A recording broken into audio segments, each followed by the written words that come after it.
কতটা মুসলমান মেয়ে হিন্দু ছেলে দ্বারা ধর্ষিত হয়েছে।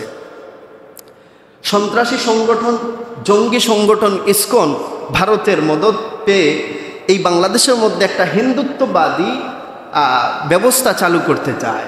তারা মুসলমানদেরকে পরাজিত করার জন্য নতুন এক ফন্দি, নতুন এক ফাঁদ এঁটেছে। তারা চায় মুসলমান মেয়েদেরকে তাদের সতীত্বটা নষ্ট করে দিতে, যাতে এই মুসলমানদের মধ্যে শক্তি কমে যায়। শুরু থেকে যদি একটা মেয়ে তার সম্ভ্রম হারিয়ে ফেলে, ওই মেয়ের ঘর থেকে আর কোনো আল্লাহর ওলি আর সালাউদ্দিন আইয়ুবী জন্ম নিবে না। এই জন্য তারা একটা মিশন হাতে নিয়েছে। তারা প্রতিটা মেয়েদেরকে, মুসলমান মেয়েরা যারা স্কুলে যায়, ভার্সিটিতে যায়, মাদ্রাসায় যায়, এদেরকে তারা টার্গেট করতেছে। হিজাব পরা মেয়েদেরকে টার্গেট করতেছে। এদেরকে প্রেমের ফাঁদে পেলে এদেরকে কি করতে চায়? এদেরকে ধর্ষিত করতে চায়, ধর্ষণ করতে চায়। এদের সাথে প্রেমের নাটক করে এদেরকে শারীরিকভাবে লাঞ্ছিত করতে চায়, যাতে করে এই মেয়েরা আস্তে আস্তে তারা যেন নষ্ট হয়ে যায়, তাদের কাছ থেকে যেন আর কোনো ভালো সন্তান, ভালো পরিবার তৈরি না হয়। এই যে কয়েকদিন যদি আপনারা মিডিয়া ট্রায়াল দেখেন, মিডিয়ার মধ্যে দেখবেন যে অসংখ্য ঘটনা ঘটেছে। কিছুদিন আগে 13 বছরের একটা মাদ্রাসার ছাত্রীকে একটা হিন্দু তাকে দীর্ঘদিন রেপ করেছে, ধর্ষণ করেছে। এই ঘটনা আমরা দেখেছি। আমাদের জাফলংয়ে একজন মহিলা পাওয়া গেছে যে একটা হিন্দু যুবকের সাথে প্রেম করেছে। সে তার স্বামীকে ডিভোর্স দিয়েছে। এখন সে ওই ছেলেকে বিয়ে করার জন্য হিন্দু হতে পর্যন্ত রাজি হয়ে গেছে। যদি বলে, এটা কি বুঝতেছেন? এটা একটা কালো জাদু আছে, এটা একটা ম্যাজিক আছে, যে ম্যাজিকের মাধ্যমে আমাদের মুসলমান মেয়েগুলাকে টার্গেট করে। মেয়েদেরকে আল্লাহ রব্বুল আলামিন আকলের দিক থেকে কমজোর করে বানিয়েছেন। রাসূলুল্লাহ বলেন এদের দিনের দিক থেকেও কমজোরি আছে, আকলের বুদ্ধির দিক থেকেও কমজোরি আছে। মেয়েরা দুর্বল জাতি, নরম জাতি, এদেরকে ফাঁদে ফেলা খুবই সহজ। যার কারণে এরা মেয়েদেরকে টার্গেট করেছে। এরা কালো জাদু করে এই মেয়েদেরকে কি করে? বশ করে এদেরকে প্রেমের ফাঁদে ফেলে দেয়। তারপরে এইসব মেয়েদেরকে যেভাবেই হোক তার ইজ্জত নষ্ট করে, তারপর কি করে? এই মেয়েকে বলে আমি বিবাহ করতে পারবো না, আমি মুসলমান হতে পারবো না। প্রথমে তাকে প্রলোভন দেখায়, আমি ইসলাম সম্পর্কে জানতে চাই, আমি মুসলমান হতে চাই। মেয়েকে যখন আস্তে আস্তে তার কাছে আসে, যখন তার ইজ্জত নষ্ট করে ফেলে, তখন বলে কি আমি আর তোমাকে বিয়ে করতে পারবো না।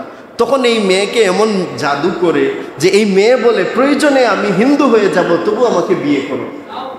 এরপর এই সন্তানকে, এই মেয়েটাকে বিয়ে করে কি করে জানেন? তাকে নিয়ে যায় কোন জায়গায়? ভারতে। সেখানে নিয়ে কোনো পতিতালয়ে বিক্রি করে দেয়। এই যে একটা চক্র বাংলাদেশের মধ্যে চলতেছে, এটা খুবই ছোটোখাটো বিষয় হিসাবে নেওয়ার সুযোগ নাই। ঢাকার যে টঙ্গীতে একজন ইমাম সাহেব এই বিরুদ্ধে কথা বলেছিলেন। এই যে বিষয়টা নিয়ে হিন্দুদের মধ্যে ইসকনের যে জঙ্গি সংগঠন, এদের ছেলেপেলেরা মুসলমান মেয়েদেরকে এই যে ট্র্যাপের মধ্যে ফেলতেছে, এই বিষয়টা নিয়ে তিনি কথা বলেছেন। তাকে হুমকি দেওয়া হয়েছে এবং তাকে গুম করা হয়েছে। কিছুদিন গুম রাখার পর তাকে ভারতে পাচার করতে পারে নাই, তখন সীমান্তে একটা গাছের সাথে শিকল বেঁধে সেই ইমাম সাহেবকে ফেলে গিয়েছে। কত বড় স্পর্ধা তাদের হয়েছে। একবার কি চিন্তা করেছেন? আপনার ছেলে, আমার ছেলে, আপনার মেয়ে, আমাদের মেয়ে, এদেরকে আমরা এই বিষয়গুলোকে সচেতন করতেছি। সে জানবেই না কিভাবে সেই ছেলেটার ফাঁদে পা দিয়েছে। সে জানবে না কেন? কারণ জানবে না তাকে এমনভাবে ম্যাজিক করবে, এমনভাবে জাদু করবে, ওই মেয়েটা সেই ছেলের প্রেমে এতটা পাগল হবে যে ওই ছেলের সাথে সে এমনভাবে প্রেমে মত্ত হয়ে যাবে যে এই মেয়েকে আপনি আর ফিরে আনতে পারবেন না।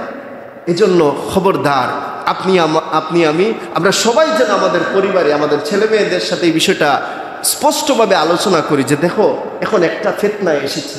এই ফিতনায় তারা টার্গেট করতেছে মুসলমান মেয়েদেরকে। এই সন্ত্রাসী সংগঠন ইসকনকে বাংলাদেশের জমিনে নিষিদ্ধ করা হোক। আমরা সবাই এই দাবির সাথে একমত আছি কিনা? না, আমরা সবাই চাই এই সন্ত্রাসী সংগঠনকে সরকার যেন কি করে? নিষিদ্ধ করে। কারণ এরা যে কার্যক্রম চালায়, এরা আমাদের মেয়েদেরকে সঠিকভাবে চলাফেরা করতে দিচ্ছে না। আমাদের এই বিষয়ে সতর্ক হওয়া উচিত। তাই রাসূলুল্লাহ সাল্লাল্লাহু আলাইহি ওয়াসাল্লাম বলেছেন, আপনার মেয়ে উপযুক্ত হয়েছে, আর দেরি করা যাবে না। যত দ্রুত সম্ভব তাকে বিবাহের ব্যবস্থা করে দাও। যদি আপনি তাকে সময় মতো বিয়ে না দেন, তাহলেই তো সে নানান ফাঁদে পড়বে। সে হয়তো হিন্দুদের প্রেমে পড়ে যাবে, নয়তো নয়তো সেই মহিলাটা কোনো অশ্লীলতার মধ্যে জড়িত হয়ে যাবে। আজকে আমাদের সমাজকে বাঁচানোর জন্য বিয়ে প্রথাটাকে সহজ করা চাই। রাসূলুল্লাহ সাল্লাল্লাহু আলাইহি ওয়াসাল্লাম এই জন্য বিয়ের প্রতি উৎসাহিত করেছেন, বলেছেন যুবক তোমার সামর্থ্য হয়েছে বিয়ে করে নাও, যুবতী উপযুক্ত হয়েছে তাকে বিয়ে দিয়ে দাও।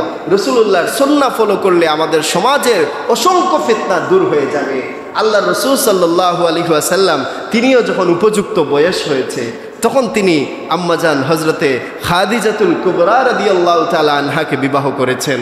এমনভাবে সুন্দর এক মুবারক বিবাহ অনুষ্ঠান হয়েছে যেটা আমাদের জন্য আদর্শ, যেই ঘটনা থেকে আমরা আমাদের জীবনের চলার জন্য যে রসদ দরকার, বিয়ে কিভাবে করব, এই বিষয়টা আমরা যদি এই ইতিহাসকে সামনে রাখি তাহলে আপনার আমার জন্য বিবাহ করার যে উসওয়া দরকার, যে নমুনা দরকার, যে বৈশিষ্ট্য দরকার, যে আদর্শ দরকার, রাসূলুল্লাহর জিন্দেগি থেকে সেই আদর্শ পেয়ে যাব আলহামদুলিল্লাহ।